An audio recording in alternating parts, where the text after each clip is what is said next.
Assalamualaikum warahmatullahi wabarakatuh. Alhamdulillahi wa kafa.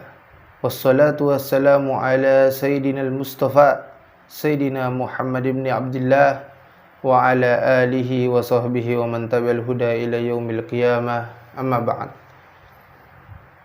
Para pemirsa Al-Barakat TV yang dimuliakan Allah Subhanahu wa taala, alhamdulillah kita bisa berjumpa kembali dalam pengajian kitab Ar-Risalatul Jami'ah wa Tadhkiratun Nafi'ah, dan kita akan melanjutkan pembahasan kita dari pertemuan yang lalu, yaitu muqaddimah tentang al-ihsan.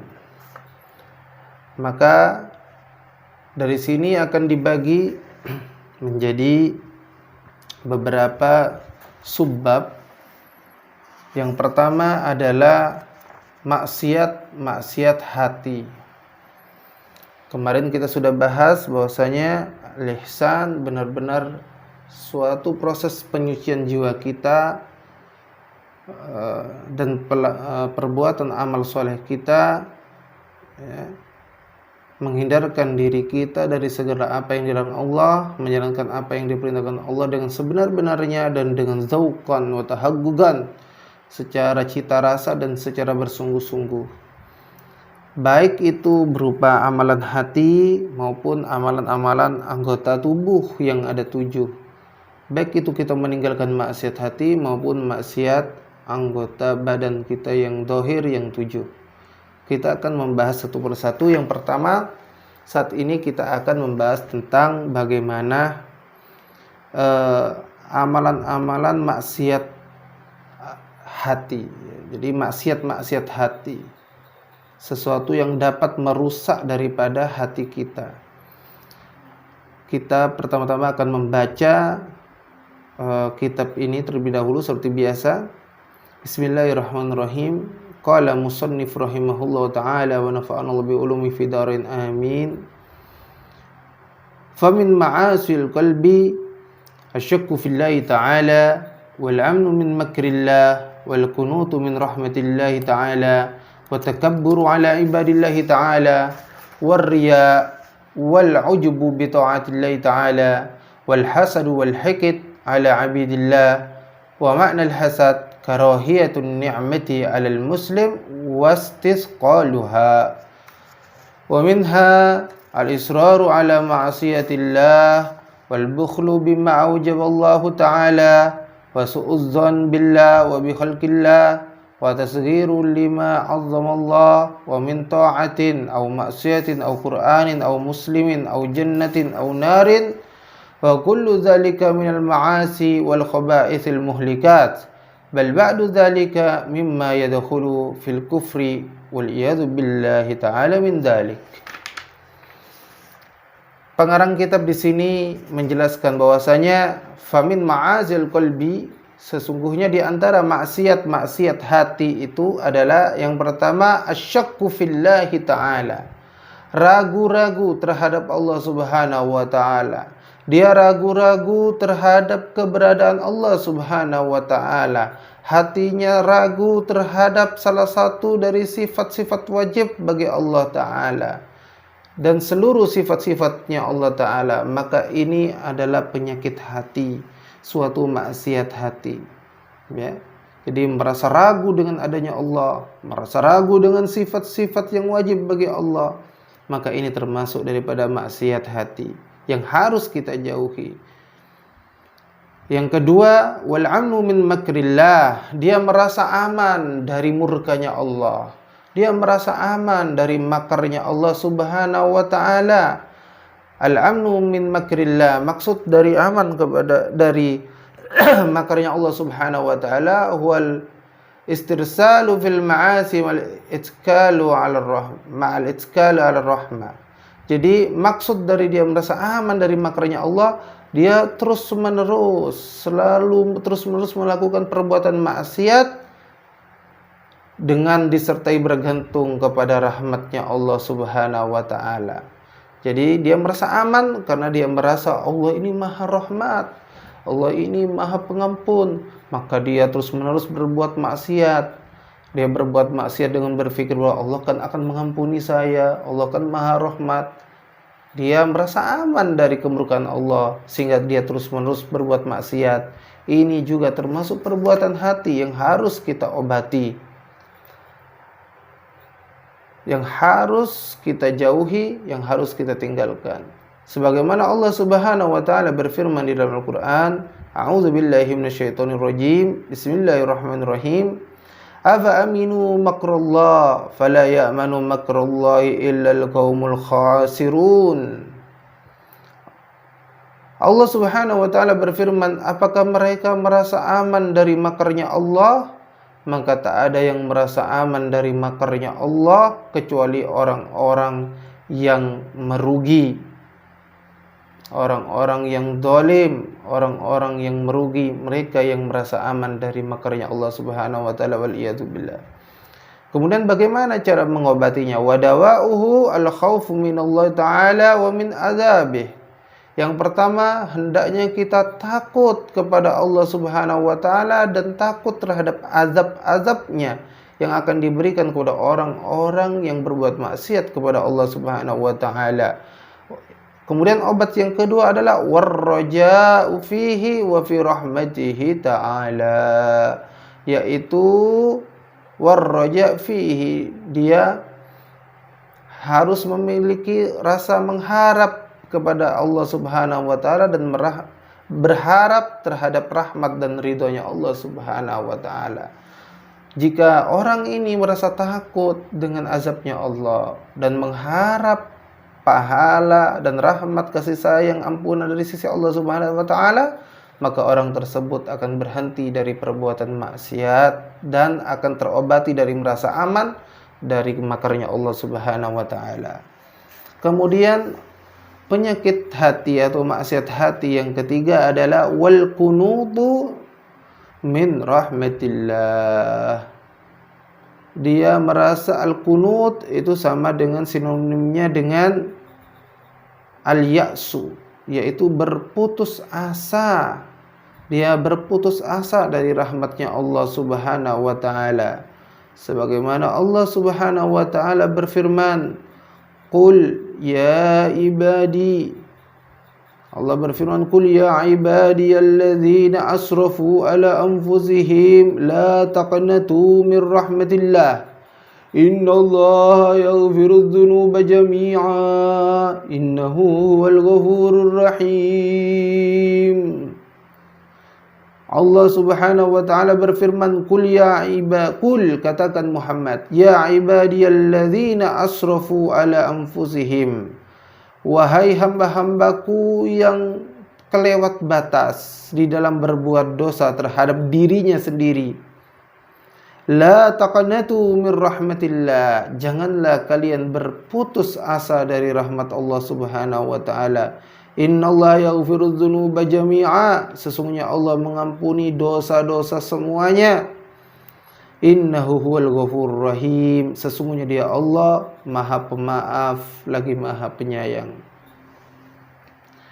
Dia Allah Maha Pengampun lagi Maha Penyayang. Makna putus asa di sini adalah dia tak meyakini bahwa Allah merahmati dirinya. Oleh karena itu, hendaknya dia tidak berputus asa dari rahmat Allah Subhanahu wa taala. Mungkin ada seseorang yang pernah berbuat maksiat, kemudian orang ini berputus asa dari rahmat Allah sehingga dia terus melakukan maksiat karena dia berkeyakinan Allah tidak akan mengampuni dosanya, maka dia senantiasa berbuat maksiat karena merasa Allah tidak akan mengampuni dosanya. Maka ini suatu juga maksiat hati. Maka hendaknya orang ini menghindari keyakinan yang sedemikian itu. Hendaknya dia terus memiliki rasa harap kepada Allah Subhanahu wa taala. Dia tidak putus asa dari rahmat dan ampunan Allah Subhanahu wa taala karena Allah sendiri tadi sudah berfirman, la taqnatu min rahmatillah. La taqnatu min rahmatillah. Janganlah kalian berputus asa dari rahmat Allah. Innallaha yaghfirudz dzunuba jami'a. Karena sesungguhnya Allah mengampuni semua dosa. Innahu huwal ghafurur rahim, sesungguhnya Allah Maha Pengampun lagi Maha Penyayang. Dan pastinya bagi mereka yang mau kembali kepada Allah Subhanahu wa taala, Allah akan terima dengan tangan terbuka. Allah akan mengampuni dosa-dosa mereka jika mereka benar-benar ingin bertobat kepada Allah Subhanahu wa taala. Maka janganlah bagi kita semua yang telah berbuat maksiat. Siapa yang tidak berbuat maksiat? Yang maksum hanya para nabi dan rasul. Sedangkan kita manusia biasa, bisa lupa, bisa salah, bisa khilaf. Maka jangan berputus asa dari rahmat Allah. Hendaklah kita kembali, senantiasa kembali dan kembali kepada Allah Subhanahu wa taala, karena Allah Subhanahu wa taala tidak bosan-bosannya untuk menerima kita. Kemudian maksiat hati yang keempat atau yang berikutnya, wattakabburu ala ibadillahi ta'ala, dia merasa sombong terhadap hamba Allah Subhanahu wa ta'ala. Padahal Allah Subhanahu wa ta'ala berfirman di dalam Al-Quran, innahu la yuhibbul mustakbirin, sesungguhnya Allah tidak menyukai orang-orang yang sombong. Rasulullah sallallahu alaihi wasallam bersabda, la yadkhulul jannah man kana fi qalbi mithqala dzarratin min kibr. Tidak akan masuk ke dalam surga barang siapa yang di dalam hatinya masih ada rasa sombong walaupun sedikit. Maka hendaknya kita jauhi sifat sombong itu. Lantas apakah sifat sombong itu? Apakah sifat sombong itu adalah dengan berpakaian rapi, berpakaian bersih, berpakaian bagus? Apakah itu yang disebut dengan sombong? Faqala rajul, dikisahkan ada seseorang bertanya kepada Rasulullah sallallahu alaihi wasallam, innar rajul yuhibbu ayyakunu thawbahu hasanan. Bahwasanya orang ini bertanya kepada Nabi sallallahu alaihi wasallam, bagaimana jika ada seseorang yang memiliki kecintaan, kesukaan mengenakan pakaian yang bagus, wa na'lahu hasanatan, dan juga menggunakan sandal yang bagus. Maka Rasulullah SAW menjawab, innallaha jamil yuhibbul jamal, sesungguhnya Allah Subhanahu wa ta'ala itu maha indah dan menyukai keindahan. Jadi orang yang berpenampilan, senang dengan pakaian yang bagus dan alas kaki sandal yang indah, bukan berarti orang tersebut takabur atau sombong. Maka dilihat terlebih dahulu. Jika orang itu memang menyukai keindahan karena Allah menyukai keindahan, maka itu tidak disebut dengan sombong atau takabur. Sedangkan al-kibir, kata Nabi sallallahu alaihi wasallam melanjutkan dalam hadisnya, al-kibir batrul haq wa ghamtun nas.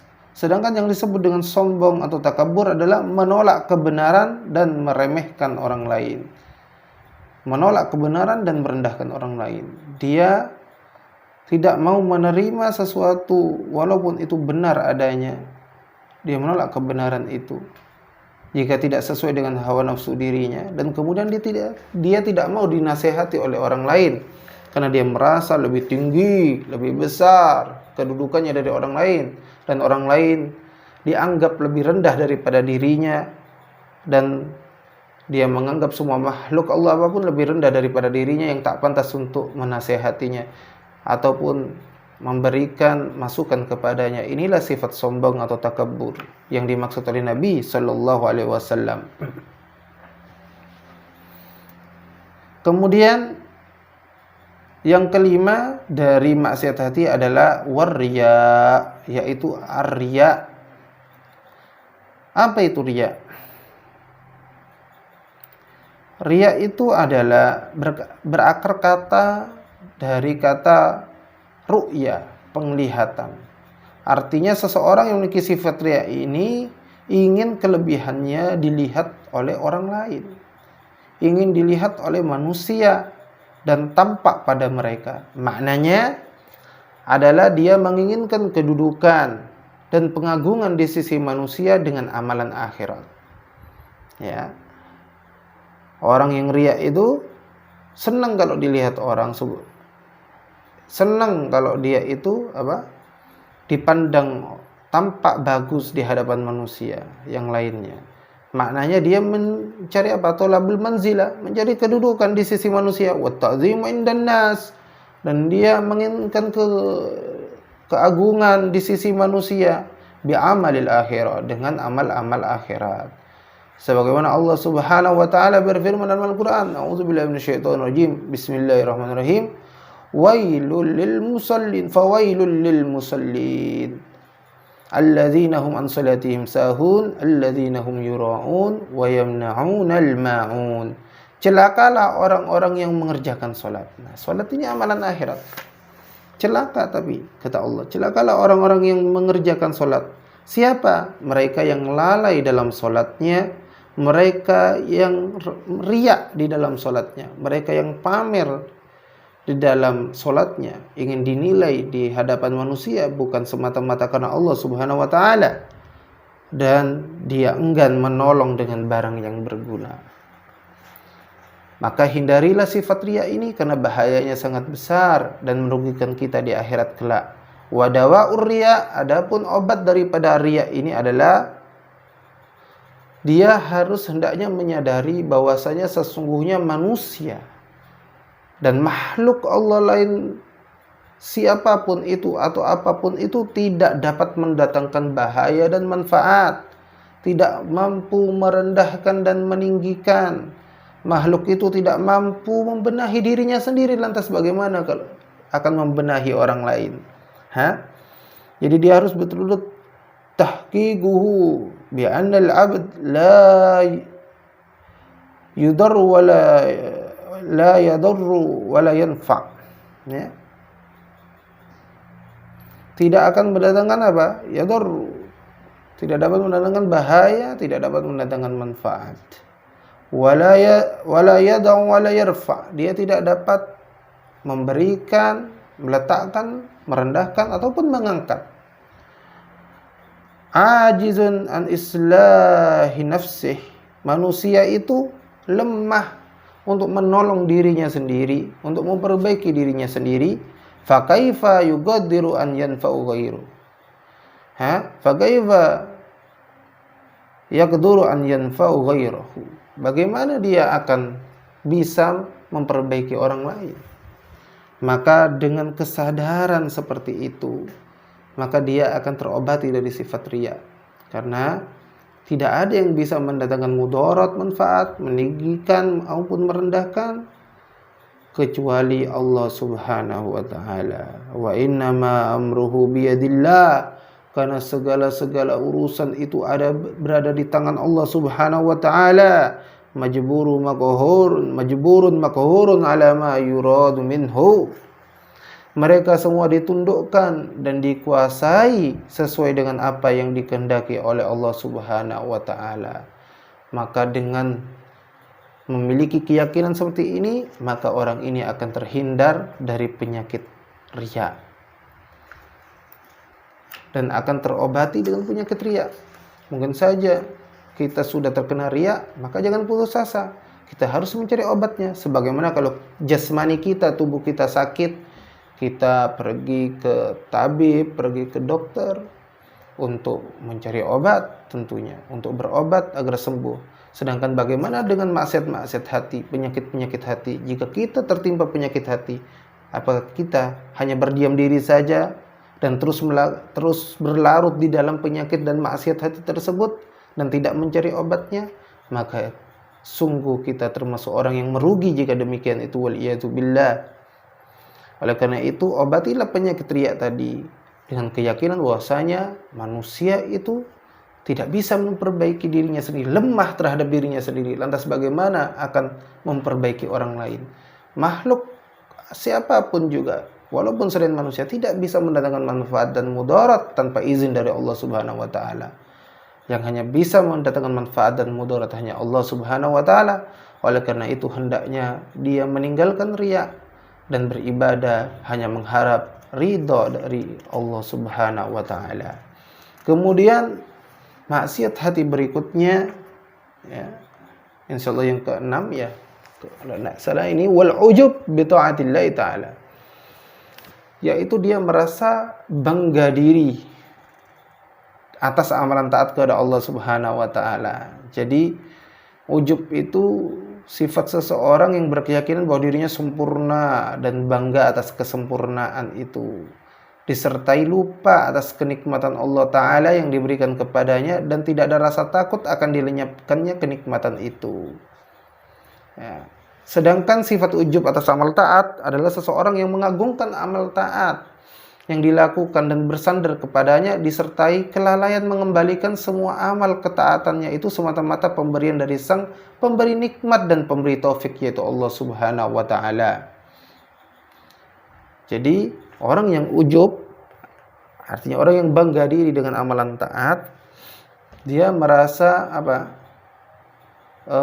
dirinya sempurna, merasa telah berbuat banyak kebaikan, dan itu dia merasa semuanya atas dirinya sendiri. Dia lupa bahwa terhadap siapa pemberi nikmat itu sebenarnya.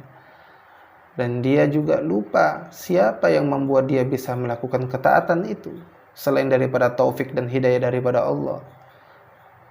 Dia tidak merasa itu. Dia melupakan taufik Allah. Dia melupakan ini pertolongan Allah. Dia bangga terhadap dirinya. Nih, saya bisa taat ini atas usaha saya sendiri. Ini sifat ujub. Maka ingatlah baginda Nabi SAW pada bersabda, "Salazun muhlikat." 3 hal itu akan menghancurkan, akan merusak. Syahun muta'un. Yang pertama, sifat pelit yang ditaati. Dia akan merusak dirinya. Kemudian yang kedua, wahawa muttaba'un. Hawa nafsu yang diikuti. Kemudian yang ketiga, wa ijabul mar'i binafsih. Yang ketiga adalah sifat bangga seseorang terhadap dirinya sendiri, ujub terhadap dirinya sendiri.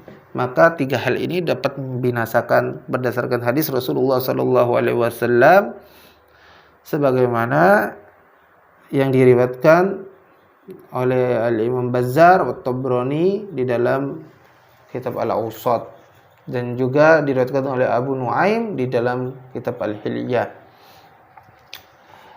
Kemudian bagaimana obatnya? Apakah ada obat daripada ujub ini? Wadawaul ujub, adapun obat daripada ujub ini adalah berlepas tangan dari upaya dan kekuatan diri sendiri dan menyadari bahwa dirinya adalah makhluk yang paling tak memiliki kemampuan tanpa kehendak Allah Subhanahu wa taala yang menggerakkan dan memberhentikan dirinya. Jadi obatnya adalah dia harus berkeyakinan bahwa dirinya tidak memiliki upaya dan kekuatan apapun, dan menyadari bahwa dirinya adalah makhluk yang paling tidak memiliki kemampuan tanpa kehendak Allah yang menggerakkan, tanpa kehendak Allah yang memberikan nikmat, tanpa kehendak Allah yang memberikan pertolongan dan taufik serta kekuatan. Maka dengan begitu dia akan sembuh dari sifat ujub atau bisa terhindar dari sifat ujub. Kemudian yang ketujuh daripada maksiat hati adalah wal hasad wal hikid ala abidillah. Hasad dan hikid. Hasad itu iri hati, ya. Hikid itu dengki, ya. Lebih berat lagi, ya. Iri hati dan dengki terhadap hamba Allah Subhanahu wa taala. Al-hasad, maksud daripada hasad karahiyatun ni'mati 'alal muslim wastisqaluha. Maksud daripada hasad adalah, maksud daripada iri hati atau hasud adalah tidak suka dan merasa berat terhadap kenikmatan yang didapat oleh seorang muslim. Kedengkian, hikid, ya. Al-hikid, kedengkian, adalah menyimpan permusuhan di dalam hati disertai dengan perbuatan yang mengarah pada hal permusuhan itu. Ini adalah sifat hasud, iri hati yang telah menguasai manusia dan juga memendam keinginan jahat untuk orang lain. Jadi hikid itu sudah di atasnya iri hati. Kalau iri hati dia tidak suka terhadap kenikmatan yang Allah berikan terhadap orang lain itu dan menginginkan kenikmatan itu beralih kepada dirinya sendiri. Sedangkan al-hikid dia mengarah iri hati ditambah dengan rasa dendam atau permusuhan, tidak suka dan memusuhi orang yang mendapatkan kenikmatan dari Allah Subhanahu wa taala tersebut. Padahal baginda Nabi sallallahu alaihi wasallam telah bersabda, la tahasadu wa la tabaghadu wa la tadabbaru. Ya. Janganlah kalian saling iri hati, janganlah kalian saling membenci, dan janganlah kalian saling tidak bertegur sapa. Hadis ini diriwayatkan oleh Imam Bukhari dan Muslim dengan sanad yang sahih. Hal ini dilarang di dalam iri hati. Hal ini dilarang iri hati maupun dengki, hasad, ya, hikit. Karena apa? Di dalam iri hati atau dengki ini, di dalam hasad dan hikit akan melahirkan bahaya bagi para penyandang sifatnya, yang sebagian darinya bahkan mengarah kepada pembunuhan. Semoga Allah melindungi kita. Dia orang yang hikit, kalau sudah hikit, iri hati, dendam, memusuhi, dia tidak ridho atas nikmat Allah yang Allah berikan kepada orang lain, dan menginginkan nikmat itu beralih padanya, maka tidak menutup kemungkinan orang ini akan membunuh saudaranya atas dasar sifat iri hati dan dengki itu. Oleh karena itu ini hal yang sangat berbahaya.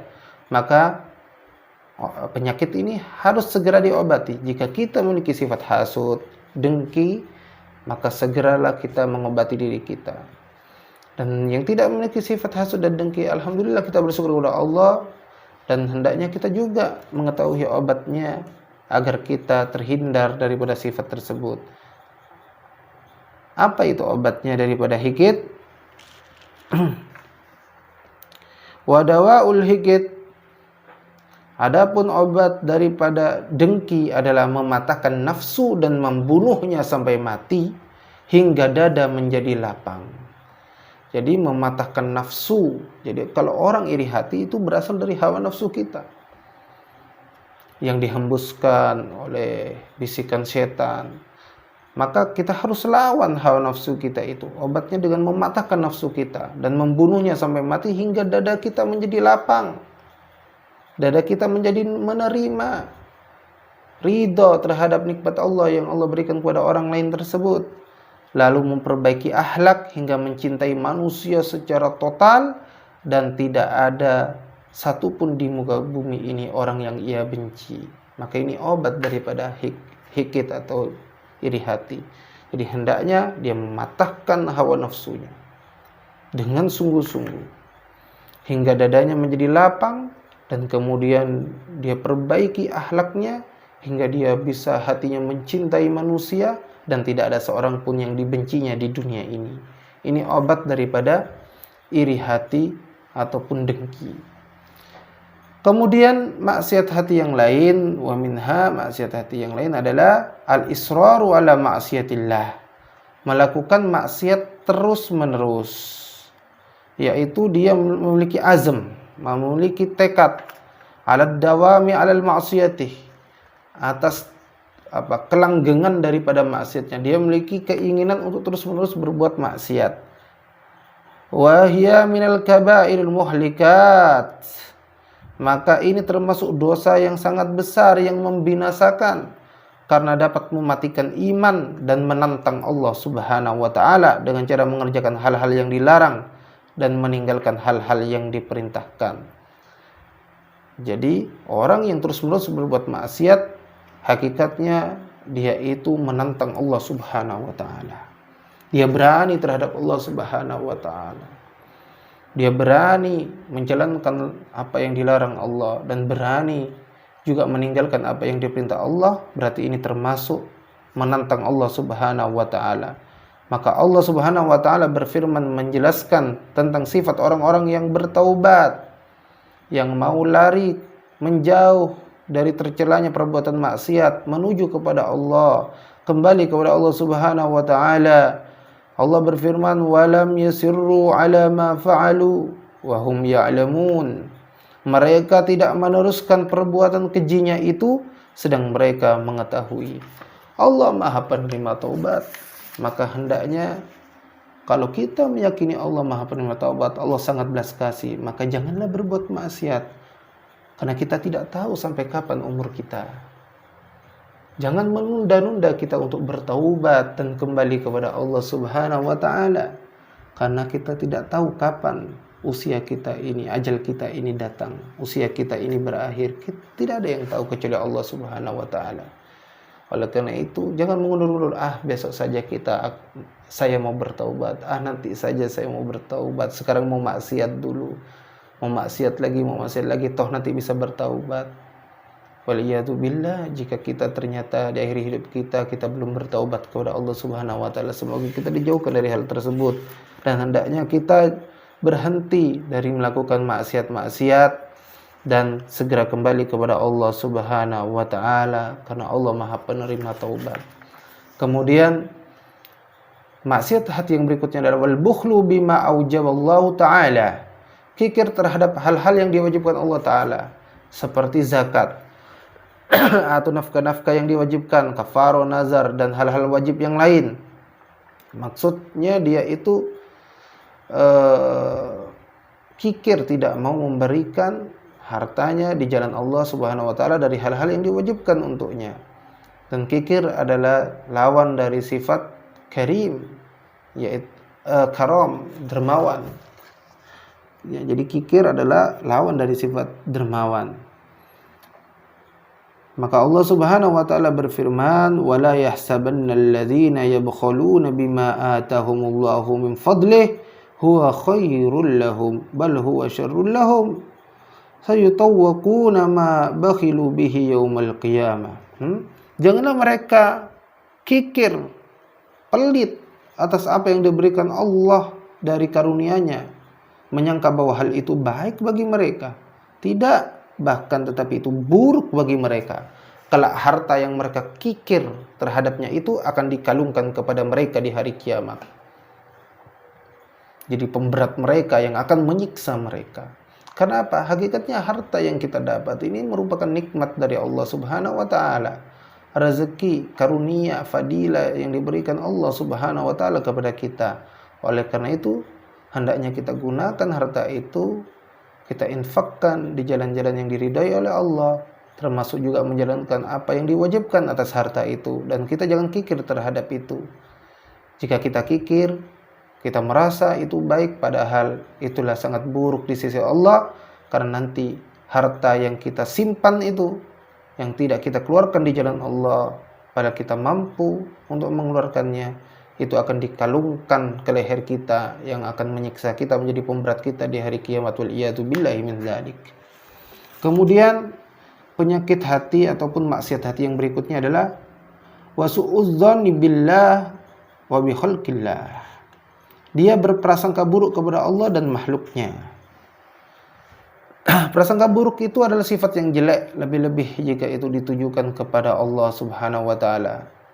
Nabi SAW, Ar-Rasul, Nabi kita Muhammad SAW bersabda, "La yamut ahadukum illa wa muhsinudz dzanni bi rabbih." Janganlah salah seorang dari kalian itu meninggal kecuali dia telah berprasangka baik terhadap Tuhannya.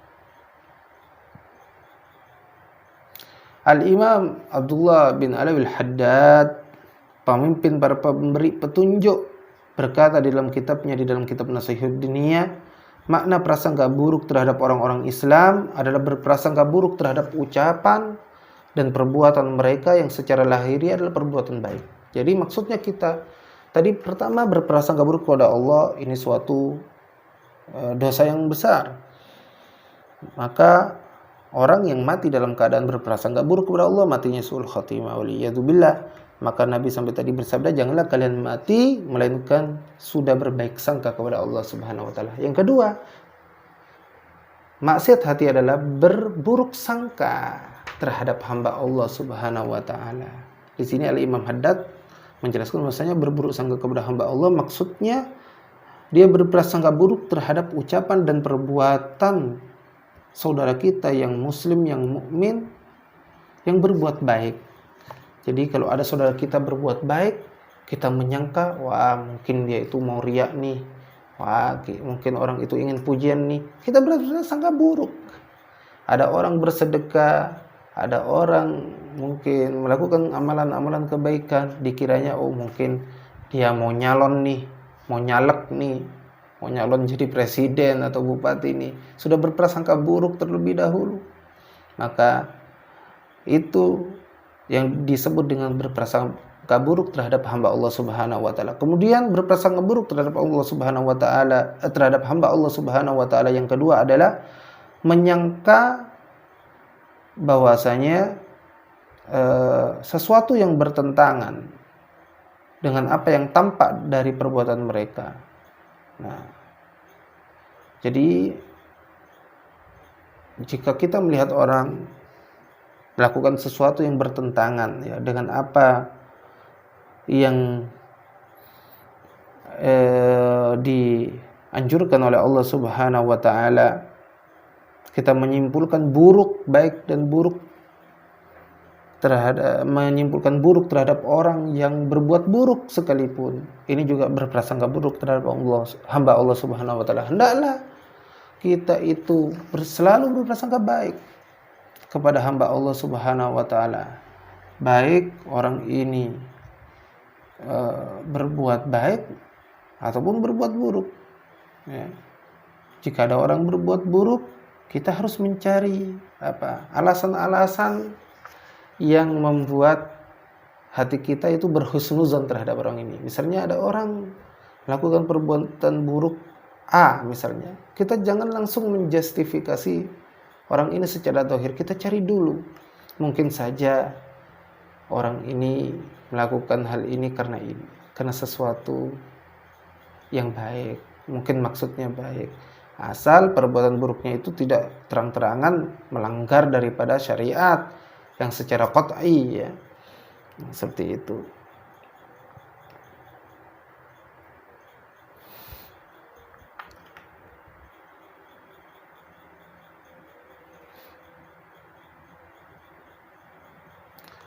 Jadi menyimpulkan di hati bahwa perbuatan yang dilihatnya adalah buruk padahal masih ada kemungkinan dapat disimpulkan baik atau buruk disertai kemampuan untuk menyimpulkan kebaikan atasnya, ini juga termasuk prasangka buruk yang tadi kita sudah sampaikan. Jadi jika ada orang berbuat buruk padahal masih ada kemungkinan orang ini melakukan itu karena sesuatu kebaikan, maka janganlah kita berprasangka buruk terhadapnya. Namun jika jelas-jelas secara qat'i, jelas nyata orang ini melanggar syariat, jelas di depan mata kita, maka kita menilainya dengan zahir tidak masalah. Kita tegur dengan cara yang baik, kita nasihati dengan cara yang baik ya. Empat mata seperti itu. Jangan menjelek-jelekkannya ataupun berprasangka buruk terhadapnya. Kita tanyakan, kita tabayun, kita cari tahu mengapa orang ini melakukan hal yang secara qat'i melanggar syariat dan sebagainya. Adapun jika orang itu melakukan, kita menilai perbuatan itu buruk padahal ada kemungkinan itu baik, maka hendaknya kita jangan berprasangka buruk terhadap orang tersebut. Namun hal ini dibawa dari tingkatan yang pertama tadi, yaitu berprasangka buruk terhadap orang yang berbuat baik. Ini suatu suudzon yang sangat besar, suudzon yang dosanya besar sekali ketika kita menyangka ada orang berbuat baik tetapi kita menyangkanya buruk.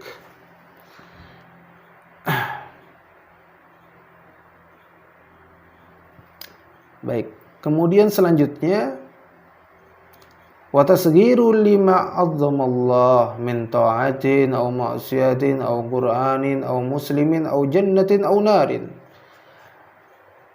Kemudian maksiat hati yang terakhir adalah dia mengecilkan sesuatu yang besar di sisi Allah Subhanahu wa taala, baik hal itu perbuatan taat, maksiat, Al-Qur'an, seorang muslim, surga atau neraka. Jadi dia meremehkan sesuatu yang dianggap besar di mata Allah Subhanahu wa taala. Dia mengecilkan apa-apa yang diagungkan oleh Allah taala. Dia meremehkan apa-apa yang diagungkan oleh Allah Subhanahu wa taala. Baik hal itu perbuatan taat, walaupun sedikit. Karena boleh jadi ketaatan kita yang sedikit itu, yang kecil itu, mendatangkan ridhonya Allah Subhanahu wa ta'ala. Dan kita juga meremehkan maksiat. Wah, dianggap maksiat ini dosa kecil nih. Cuma hal yang sepele nih. Kita menganggapnya sepele, padahal janganlah kita menganggap remeh daripada maksiat. Karena siapa tahu sesuatu yang maksiat yang kita lakukan walaupun itu remeh, maksiat itulah yang dapat mendatangkan murkanya Allah Subhanahu wa ta'ala. Kemudian juga Jangan menganggap remeh Al-Quran atau sesuatu yang merupakan perintah atau larangan, janji dan ancamannya Allah yang berada dalam Al-Quran. Jangan meremehkan, kita harus meyakini dengan benar. Kemudian jangan meremehkan seorang muslim, yaitu dengan merendahkannya karena kondisi si muslim itu mungkin miskin atau cacat atau bentuk tubuhnya yang tidak bagus atau hartanya yang sedikit dan sebagainya. Jangan. Kemudian kita juga hendaknya tidak meremehkan surga dan neraka. Kita harus benar-benar yakin bahwa surga dan neraka itu ada, dan siksa neraka itu sangat menyakitkan dan sangat pedih, sangat dahsyat, dan nikmat di surga, nikmat yang sangat luar biasa, yang mana orang belum bisa dirasakan dengan apapun juga, belum pernah dilihat dengan mata, belum pernah didengar dengan telinga, belum pernah dirasa dan sebagainya. Maka jangan meremehkan surga dan neraka sehingga hati kita menjadi kotor, wal iyadzu billah. Wa kullu dzalika minal ma'asi wal khaba'ithil muhlikat. Semua itu tadi yang kita sebutkan adalah perbuatan maksiat yang mengotori dan membinasakan, mengotori hati kita dan membinasakan diri kita. Al-Imam Al-Hasan Al-Basri berkata, usulus syarr salasah. Batang atau akar dari segala kejelekan itu ada 3. Wa furu'uhu sittah, dan cabang-cabang dari keburukan itu ada 6. Fal usul, adapun akar daripada keburukan yang 3 itu, yang pertama adalah al-hasad, iri hati, dengki. Yang kedua al-hirs, tamak kepada dunia, tamak. Yang ketiga hubbud dunya, cinta kepada dunia. 3 ini adalah pangkal daripada kejelekan, pangkal daripada kebinasaan. Hasud, iri hati, dengki, ya. Kemudian al-hirs, jadi tamak. Kemudian hubbud dunya, cinta kepada dunia, dan benci terhadap akhirat.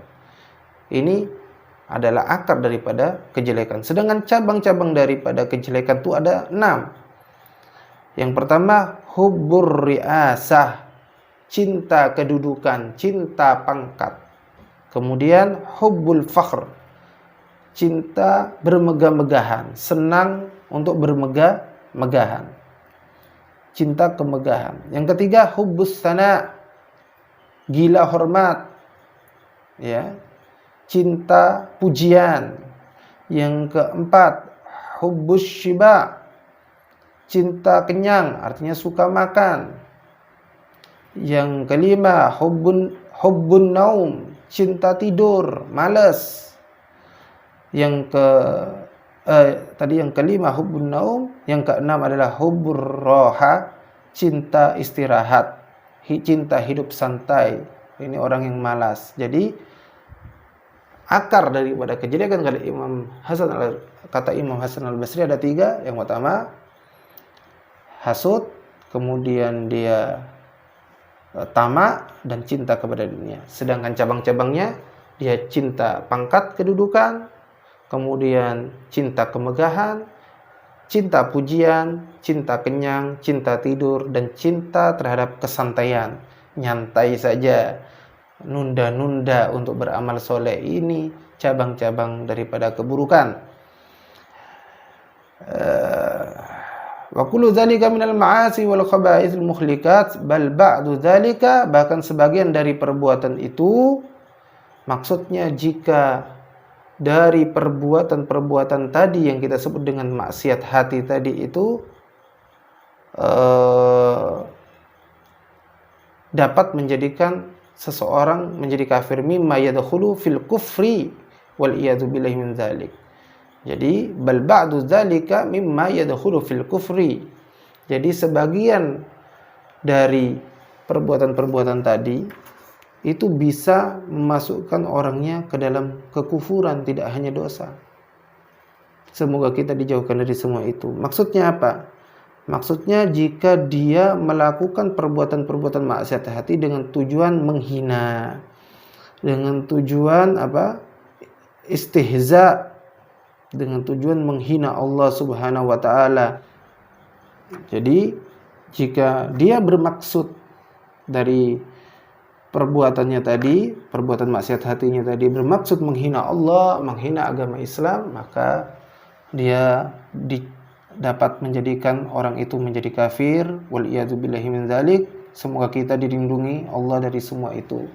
Demikian yang dapat kami sampaikan dari penjelasan yang mungkin agak panjang ini. Semoga kita mengetahui apa saja penyakit-penyakit ataupun maksiat-maksiat hati yang wajib kita jauhi dan wajib kita obati.